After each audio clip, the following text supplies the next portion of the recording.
Madagascar's youth have just pulled off something extraordinary, a revolution that toppled a president and captured the world's attention. But here's where it gets controversial. Was it a triumph of democracy or the beginning of a new kind of uncertainty? Let's dive into the story that's shaking the island nation to its core. As the sun dipped below the horizon over Place du 13 Mai in Antananarivo, Madagascar's capital, the air buzzed with energy. Thousands of people danced, cheered, and waved to the rhythm of rap and reggae, their voices blending with passionate speeches. This wasn't just a celebration.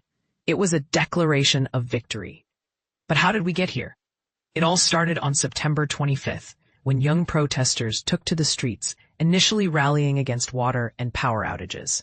And this is the part most people miss. What began as a fight for basic necessities quickly escalated into a full-blown demand for a complete overhaul of the political system.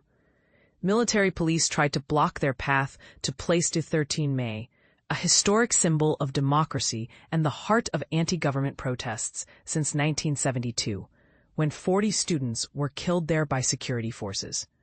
But the tide turned on October 11th, when the elite military unit Capsat unexpectedly sided with the protesters, escorting them to the square. The very next day, President Andry Rajoelina reportedly fled to Dubai on a French military plane. By Friday, Capsat's commander, Colonel Michael Randrianarina, was sworn in as transitional president for what he claims will be 18 to 24 months. The young protesters, united under the banner of Gen Z Madagascar, were ecstatic. Many credited Capsat for their support, while others expressed unease about transitioning to military rule instead of a civilian government. One thing was clear. Their fight for a better Madagascar was far from over. Take Antonio, a 17-year-old with shaggy hair and a black face mask, who electrified the crowd at Place du 13 Mai with his speech. "The protests aren't over," he declared. "We must stay vigilant." Antonio, who kept his full name private, had kind words for Capsat, thanking them for helping the protesters reach the sacred place of 13 Mai. But his most fervent praise was reserved for his fellow Gen Z activists. "They gave us the victory," he said proudly. Madagascar, an island nation off Africa's southeast coast, is a land of contrasts. With a population of 32 million, it's rich in biodiversity and natural resources like precious gems and vanilla. Yet it's also one of the poorest countries in the world, with a GDP per capita of just $545 last year, according to the World Bank. Corruption is rampant, and the former French colony ranked 140th out of 180 countries in Transparency International's 2024 Corruption Index. Under Rajoelina's rule, little changed for the Malagasy people. Despite his rise to power in a 2009 coup backed by Capsat, his leadership failed to lift the country out of poverty. Only 5% of the population holds formal salaried jobs, and the GDP per capita has risen a mere 22% since 2009. With over half the population under 20, it's no surprise that young people were ready to revolt. The spark came in September, when 2 councillors in Antananarivo were arrested for organizing protests against water and electricity outages. A leaderless group, Gen Z Madagascar, quickly formed online, coordinating through platforms like Discord and Signal. Inspired by Gen Z movements in Indonesia, the Philippines, and Nepal, where protesters recently toppled the government, they adopted the skull and crossbones flag from the anime series One Piece, adding a local twist with a pink and green Sotroka bucket hat from Madagascar's Bitsaleo ethnic group.